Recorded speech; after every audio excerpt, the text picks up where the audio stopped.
बच्चों, आज हम यूक्लिड की अभिधारणाएं पढ़ेंगे। अभिधारणा नंबर 1 है, एक बिंदु से अन्य बिंदु तक एक सीधी रेखा खींची जा सकती है। मतलब एक बिंदु आपने ले लिया, कोई दूसरा बिंदु कहीं कहीं पे भी ले लीजिए, ठीक है। तो हम क्या कर सकते हैं, इन दोनों के बीच में एक सीधी रेखा आपने स्केल से क्या करनी है, ड्रॉ करनी है। आगे समझ में, ठीक।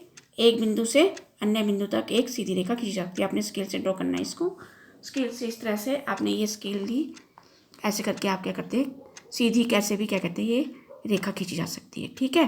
फिर दूसरा है, इसी की अभिधारणा का पार्ट है 1.1, इसी अभिधारणा का पार्ट है, दिए हुए दो बिंदुओं से होकर एक अद्वितीय है। आपके पास दो बिंदु दे रखे हैं, कोई भी, ये दे रखा है, ये दे रखा है, ठीक है। तो इन दोनों के बीच में सिर्फ एक अद्वितीय रेखा खींची जा सकती है, मतलब एक ही रेखा खींच सकती है इन दोनों के बीच में हम। तो ये क्या कहते हैं, आपने एक रेखा खींच दी दो बिंदुओं के बीच में, ठीक है। तीसरी अभिधारणा है, एक शांत रेखा को अनिश्चित रूप से बढ़ाया जा सकता है।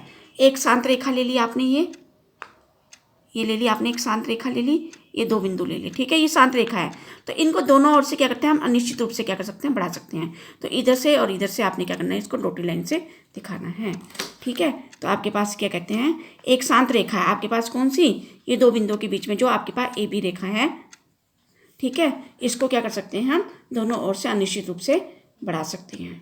अभिधारणा नंबर 3 है, किसी बिंदु को केंद्र मानकर और किसी भी त्रिज्या का एक वृत्त खींचा।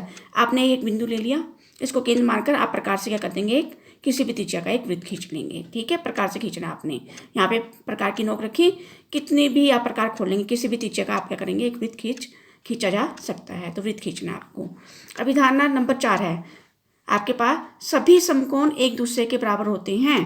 तो सभी समकोण आप क्या कहते हैं, कैसे भी ले लीजिए। एक आपने ये बना दिया 90 डिग्री का कोण, ठीक है, एक सीधी रेखा ये खींच दी, आपके पास ये 90 डिग्री का कोण है। एक आप ऐसे में बना लेंगे, ये रेखा खींची, फिर यहाँ पे डी रखकर 90 डिग्री पर आप क्या करेंगे, निशान लगाएंगे, ठीक है। आया समझ में।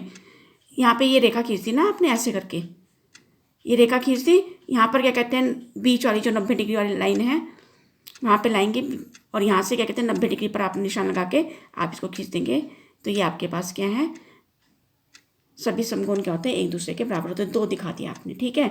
अभिधारणा नंबर 5 है, यदि एक सीधी रेखा दो सीधी रेखाओं पर गिरकर अपने एक और दो अंत्य कोणों को इस प्रकार बनाए कि इन दोनों अंत्य कोणों का योग मिलकर दो समकोणों से कम हो, तो वह दोनों सीधी रेखाएं उसी ओर मिलती है जिस ओर यह योग आएगा। यहाँ पे क्या है, यह योग दो समकोणों से कम हो।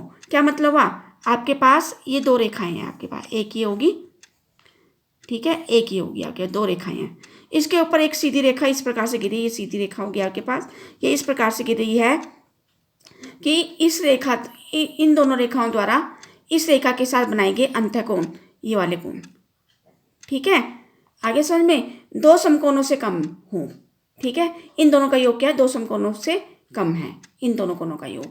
तो ये दोनों रेखाएं उस ओर मिलेंगी, किस ओर, जिस ओर यह योग क्या होगा, दो समकोणों के योग से कम होगा। तो कितना दिखाई दे रहा है आपको, ये तो इनको आप आगे बढ़ाओगे तो ये कहीं ना कहीं जाकर क्या होंगी, मिलेंगी, ठीक है।